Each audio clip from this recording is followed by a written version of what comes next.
Sumur warga desa Dava Pulau Buru semburkan gas hingga sulutkan api. Warga desa Dava, Kecamatan Wailata, Kabupaten Buru, Provinsi Maluku dikejutkan oleh fenomena alam yang tak biasa. Sebuah sumur di area perumahan warga desa Dava tiba-tiba mengeluarkan gas. Fenomena ini memicu kekhawatiran warga, terutama karena lokasinya hanya sekitar belasan meter dari rumah warga.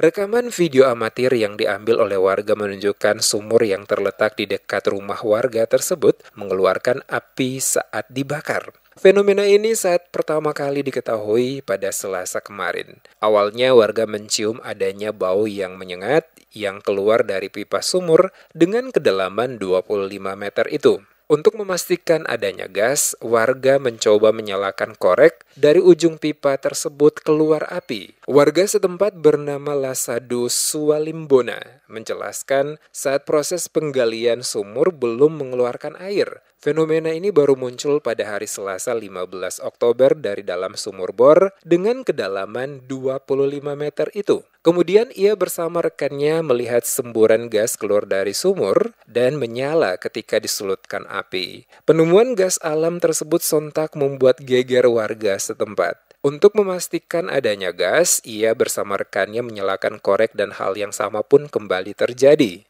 Hingga berita ini disiarkan, belum ada instansi berwenang melakukan penelitian untuk memastikan jenis gas yang ada di sumur milik warga desa Dava itu. Warga meminta agar pemerintah setempat dapat meninjau dan melihat fenomena alam yang terjadi sehingga warga bisa berhati-hati dalam menggunakan air tersebut.